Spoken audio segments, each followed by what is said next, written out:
I'm Emma, 27F, and for my entire life, my mother, Diane, controlled every aspect of it. She used to tell me I'd be nothing without her, that I'd fail the moment I tried to make it on my own. She didn't just say it, she made sure I believed it. Growing up, it was just me and her. My dad left when I was young. I don't even remember him, just the stories Diane told me. According to her, he was weak, selfish, and a terrible father. But over the years, I started to wonder if that was true, or if he was just another person she suffocated until he had no choice but to run. Diane didn't raise me, she ruled over me. Every meal, every outfit, every class I took was dictated by her. I was never allowed to make my own choices. If I wanted something, I was too selfish. If I disagreed, I was ungrateful. She convinced me that simply existing in her house was a privilege, one that I owed her for. I spent most of my childhood walking on eggshells. Diane had a way of twisting reality. If she lost her temper and screamed at me, it was because I pushed her to it. If I was upset, I was being dramatic.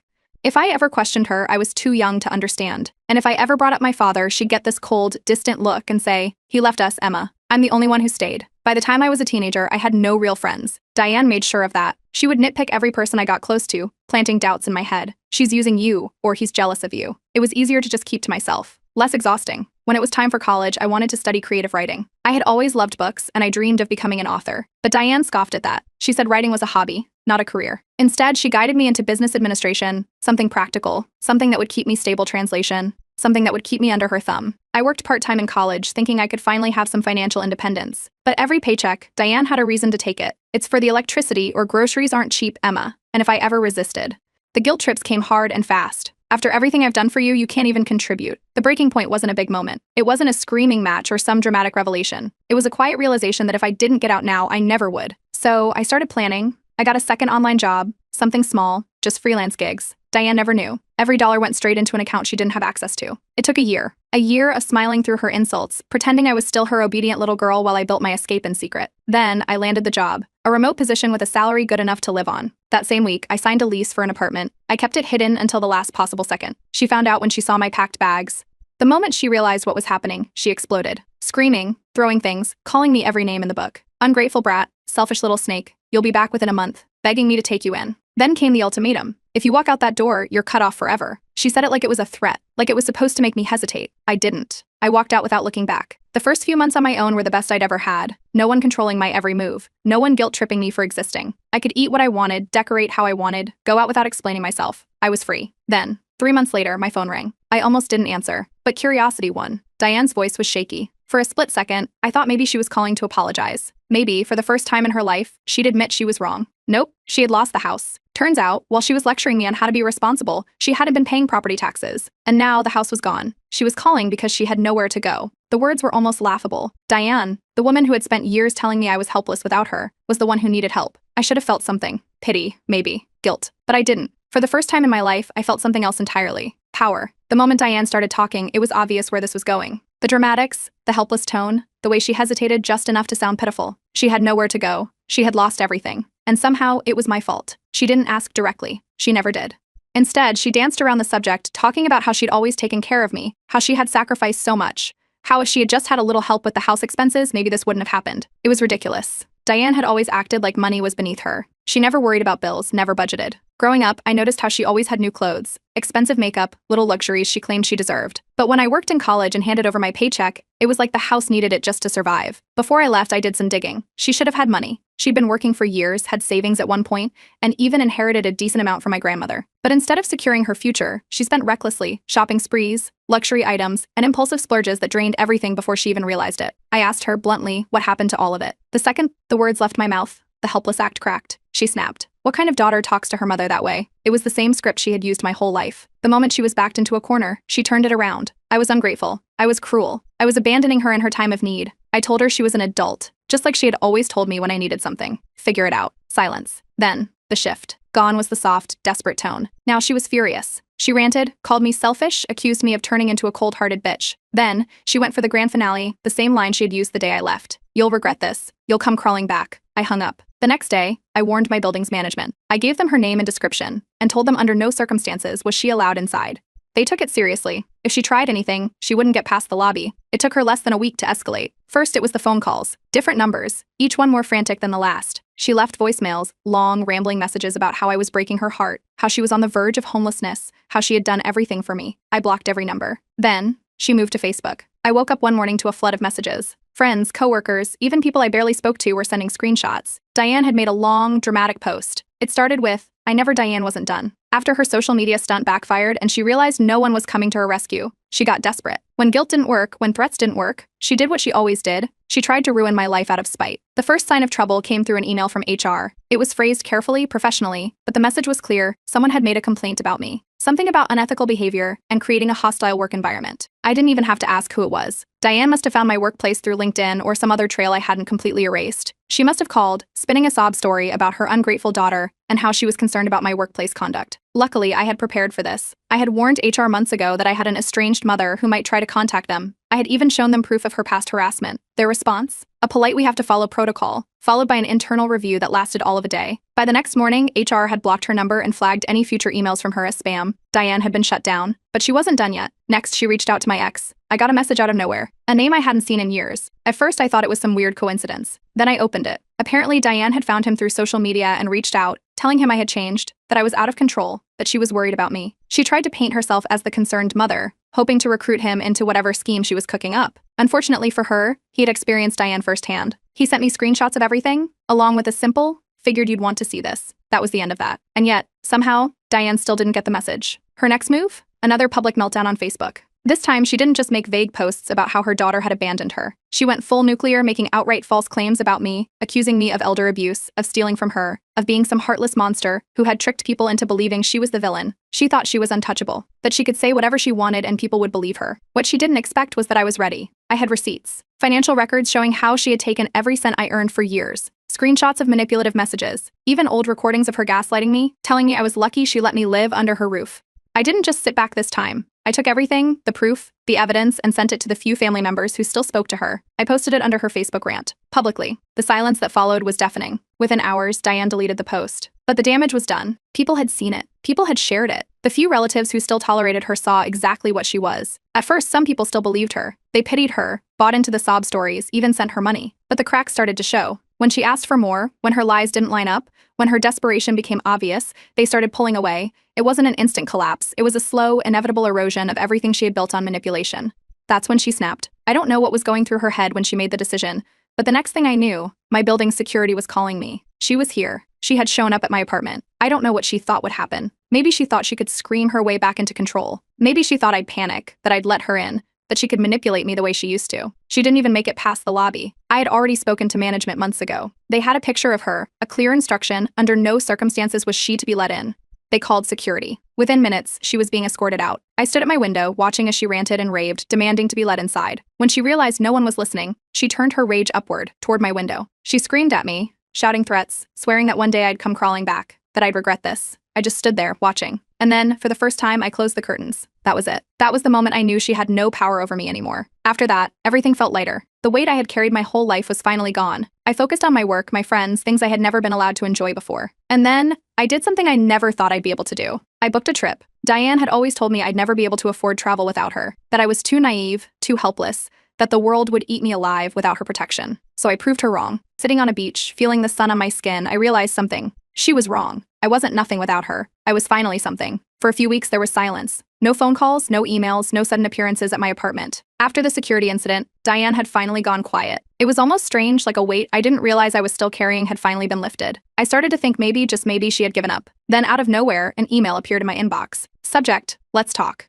The message was polite. Too polite. Diane wrote as if nothing had happened. No mention of the screaming, the Facebook meltdown, or the time she tried to get me fired. Just a casual, "I miss you. Let's reconnect as family," like she hadn't spent the last few months trying to ruin my life. I didn't respond. At least not right away. Diane never apologized unless she wanted something. And I wanted to know exactly what she was after this time. So I replied. Short, simple, non-committal. That's when the real performance started. She launched into a long, dramatic story about how she had been struggling, how she had lost everything and had nowhere to go. She painted herself as a tragic victim, abandoned by the only person she had ever loved. She was homeless. She had no options, and all she wanted was a little kindness. It was a good story. It was also a complete lie. I already knew through distant family that she wasn't homeless. She was staying with an old friend, someone gullible enough to fall for her sob stories. She wasn't struggling. She was just miserable that no one was letting her manipulate them anymore. Still, I played along. I asked what she was hoping for, and there it was. She wanted to move in with me, just for a little while. The woman who swore I would come crawling back was now the one crawling. I responded with exactly what she used to tell me every time I needed help growing up. "You're an adult. Figure it out." Diane's mask slipped immediately. Within minutes, another email came through, and this one was pure venom. The guilt trips, the name-calling, the dramatic accusations. I was heartless, ungrateful, selfish, a disgraceful daughter. And then just like clockwork, she switched tactics again. Since guilt wasn't working, she tried money. Suddenly, she remembered that she had paid for my college tuition. According to her, I owed her thousands of dollars in reimbursement. The problem? That was another lie. Diane had never actually handled those payments. My dad had covered them entirely. But in her mind, the mere fact that she had let me attend college under her roof meant she was entitled to something in return. I didn't argue. I didn't get emotional. I just sent her an email back with scanned copies of the tuition records, my dad's name on every single payment. Then I added one last line, try again. The next email came within minutes. 10 paragraphs. I didn't read a word of it. I didn't need to. I responded with exactly one sentence. This is my last response. If you contact me again, I will take legal action. Then I blocked her. Phone, email, social media, everything. The silence that followed was real this time. For the first time, I wasn't scared. I was in control, and I was winning. It started with a phone call at work. My boss pulled me aside. HR had received an anonymous complaint about me. According to the complaint, I had been stealing company resources and creating a hostile work environment. It was completely ridiculous. I worked remotely most of the time, and when I was in the office, I barely interacted with anyone outside my team. But HR still had to follow protocol, which meant an internal review.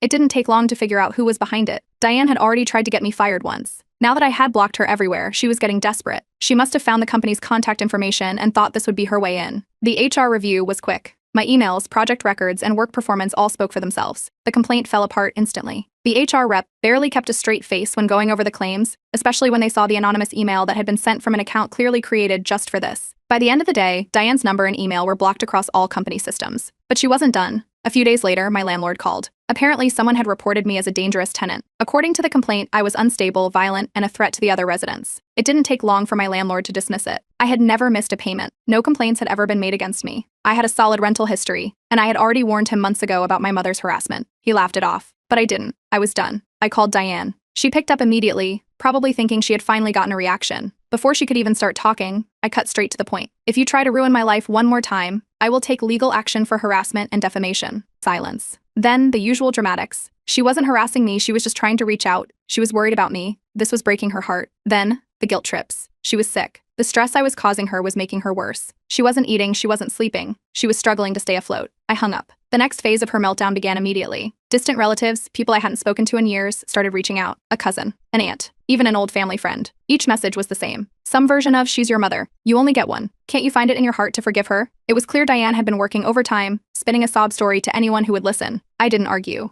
I didn't try to explain. I just sent them proof. Screenshots of her Facebook rants, records of the money she had taken from me, emails where she had tried to manipulate me, the legal warning I had just given her. And then, just to drive the point home, I ended with one question. If someone else did all this to me, would you be telling me to forgive them? The silence was instant. One by one, the messages stopped. Diane had officially lost the last of her flying monkeys, but she still had one last move. Her final Facebook meltdown was the worst one yet. This time, she didn't just play the abandoned mother. She took it further, accusing me of elder abuse and neglect. She made up stories about how I had used her, how she had sacrificed everything for me only for me to turn my back on her. She wanted pity. She wanted outrage. She wanted people to see me as the villain. Instead, she got exactly what she deserved. I reported the post. Facebook took it down within hours. Then I blocked every single person who had commented in support of her. And just like that, she had nothing left. No friends, no family, no allies, nothing. For the first time, I felt real peace. She was finally out of my life. Completely. A few months passed with nothing but silence. No phone calls. No emails. No sudden Facebook meltdowns. For the first time in my life, it felt like Diane was truly gone. Then, a thick envelope arrived in the mail. At first, it looked like junk mail. A plain white envelope, no return address, just my name in bold black ink. But when I opened it, my stomach dropped. Legal documents. Diane wasn't done playing the victim. She wasn't pleading for help, she was grasping for control, using the legal system as her latest weapon against me. The claim? Emotional distress and financial reimbursement. She was demanding money for all the sacrifices she had made raising me, saying I had financially ruined her by cutting her off. She even threw in an emotional damage claim, saying I had abandoned her in her time of need, causing severe mental suffering. It was so absurd I almost laughed. Instead, I called my lawyer. The moment he read through the documents, he actually did laugh. It was one of the weakest cases he had ever seen. No receipts, no proof, just page after page of emotional manipulation dressed up in legal jargon. He told me we could get it dismissed in minutes, but I had a better idea. Instead of just shutting it down, I countersued. For harassment, for defamation, for emotional distress. Diane wanted a courtroom, I'd give her one. The case moved forward, and suddenly she had to provide actual evidence for all her claims. She had none. No proof she had ever supported me financially beyond basic parental duties. No medical records showing she had suffered distress. No documentation of anything. And it got worse for her, because I had receipts. Bank records proving she had drained my earnings for years. Screenshots of emails where she had harassed and threatened me. Records of false reports she had made to my employer and landlord. Even the Facebook rants she had deleted, because I had saved them. It didn't take long for the judge to see through her act. The case dragged on for weeks, but Diane's claims unraveled fast. Without financial records or evidence, her argument collapsed under scrutiny. The judge wasn't amused. Not only was her case dismissed, but she was ordered to pay my legal fees, a final slap of reality she hadn't seen coming. Diane lost it. Right there in the courtroom, she started screaming, ranting about how I was a horrible daughter, how I had ruined her life. She turned on the waterworks, wailing about how she had nothing left. No one cared. The judge had enough. My lawyer calmly requested a restraining order. The judge approved it on the spot. That was the final nail in the coffin. With legal fees piling up and no one left to manipulate, Diane was officially financially ruined. Her last few friends, people who had still believed in her act, started distancing themselves. Nobody wanted to be involved in the mess she had made. She was alone. Completely. But of course, she couldn't let that be the end. A few weeks later, another letter arrived. This one wasn't from a lawyer. It was handwritten, messy, desperate. Diane was dying. She was sick, helpless, and I was her only hope. I didn't even open the rest. I shredded the letter without reading it. That was the last time she ever tried to reach me. For the first time in my life, she was truly gone. I booked another solo vacation, sitting on a beach miles away from everything she had ever done to me. This time, there was no fear, no guilt, just peace. Months passed. No emails, no blocked number attempts, no Facebook meltdowns, just silence. Diane was gone. For the first time in my life, I could breathe. There was no looming threat of her next move, no weight of guilt dragging me down. My world had finally become mine, and I threw myself into it completely. Work became my focus. Without the stress of constantly looking over my shoulder, I started excelling. Promotions, recognition, I was finally getting the success Diane had always claimed I'd never achieve without her. But the real change? My social life. For years, I had kept people at arm's length. Diane had trained me to see friendships as dangerous, as something temporary, something that could be turned against me at any moment. It wasn't easy unlearning that, but with time I did. I reconnected with old friends, deepened the bonds I had kept hidden, and for the first time, I let people in. That's how I met Jake. At first, I kept my guard up. I had spent years expecting people to want something from me. But Jake was different. He didn't push, didn't demand. He was just there. Over time, through quiet consistency and patience, he became the one person I didn't have to second guess. Slowly, consistently, proving he was there not because he wanted something, but because he cared. But Diane had done her damage. Trust wasn't something that came easily. Every time things felt good, I waited for the catch. I expected the rug to be pulled from under me. Small disagreements felt like warning signs. Moments of vulnerability felt like traps. Jake noticed. He didn't push, didn't pry, just encouraged me to get help. So I did. Therapy wasn't an overnight fix, but it helped. Piece by piece, I started untangling the mess Diane had left behind. The fear, the guilt, the deep-seated belief that I was only worth what I could give to others. It was exhausting, but for the first time, I felt like I was moving forward, not just surviving. Then, out of nowhere, she came back. The call came late. An unknown number. Normally, I ignored them, but something in me knew. I picked up. Diane's voice was shaky, tired. Not the usual fake dramatics, something else. Something weaker. She hesitated, then went into her speech. She was homeless. She was sick. She had nowhere to go. She made it sound like a confession, like it physically hurt her to admit she needed help.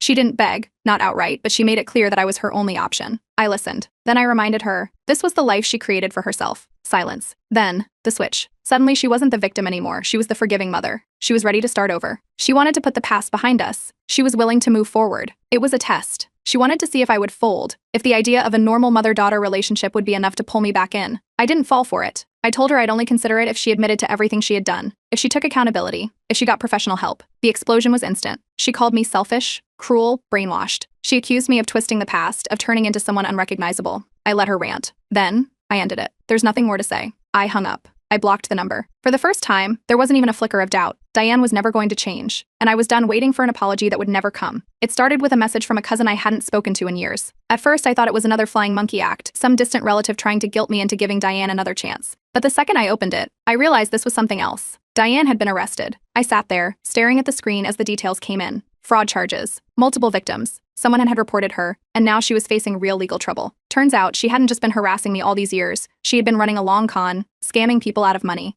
She had been posing as a desperate single mother in need of help, spinning sob stories to anyone who would listen. Church groups, charities, even strangers online. She took donations, promised to pay people back, and disappeared the moment they started asking questions. And it wasn't new. This had been going on for years. Long before I ever cut her off, Diane had been manipulating people for money. I wasn't her only target, I was just the one she had direct access to. Until I wasn't. And when I stopped being her supply, she had to move on to other victims. This time, she messed with the wrong person. Someone with enough evidence, enough patience, and enough rage to go straight to the authorities. Now, Diane wasn't just broke, she was in real trouble. The news spread fast. People she had lied to, people she had taken money from, people who had always believed her until now, they were all coming out of the woodwork. It was like watching a dam break. One person spoke up, then another, and another. The stories piled up. The devoted mother abandoned by her ungrateful daughter. That image was gone. This was who she really was. And for the first time, there was no escaping it. I should have felt something. Relief, satisfaction, maybe even the sting of old guilt trying to creep in. but all I felt was exhaustion. This wasn't some triumphant moment. It was just the inevitable end of a story I had already lived through 1,000 times in my head. But of course, family couldn't leave it alone. A distant aunt, someone who had never bothered to reach out before, suddenly found my number. She's still your mother. She has no one else. You don't have to forgive her, but you should at least help her. I didn't argue. I didn't explain. I just said, she stopped being my family the day she chose control over love. Then, I blocked her. Diane had finally run out of lifelines. No money, no friends, no one left to manipulate. She was truly alone. Jake noticed how calm I was. No anger, no guilt, just acceptance. He told me how proud he was of how far I'd come. And for the first time, I realized he was right. I had spent years waiting for Diane to be different, waiting for an apology that would never come. But therapy had helped me see the truth. Diane never loved me, not in the way a mother should. She loved control. And when she lost it, she had nothing left. A few weeks later, a final letter arrived, handwritten, begging me to visit her in jail. I didn't read it. I ripped it up. And just like that, I chose myself. Something Diane always feared I'd do. A year passed. A full year with no Diane. No manipulative phone calls, no sudden smear campaigns, no lurking threats waiting to explode. Just peace. I had moved to a new city, taken a promotion at work, and built a life that was fully my own. I had real friendships ones Diane never got the chance to poison. I had weekends filled with laughter, trips planned on a whim, and mornings where I woke up without the heavy weight of my past dragging me down. And I had Jake. Somewhere along the way, what started as cautious trust had turned into something solid, something real. He never pushed, never rushed me. He just showed up, over and over, until I stopped expecting him to disappear. Then, one evening, he got down on one knee. For a second, the past tried to creep in. Diane's voice, her doubts, her sneering predictions that I'd never be loved, never be enough. But she wasn't here, and she never would be. So I said yes. Planning the wedding was surreal. Every milestone, every moment, I expected to feel that familiar tension, that waiting for disaster to strike, for Diane to ruin it somehow. But she wasn't here to meddle. This time, the people around me were real. My friends, my chosen family. No one who smiled to my face while plotting against me. No one who saw me as something to control. Just people who loved me for me. Even therapy had changed. The sessions, once filled with unraveling trauma, were now focused on the future. My therapist told me I had reached the final stage. And for the first time, I believed it. Diane, on the other hand, she was still exactly where she belonged. An old acquaintance from my hometown reached out,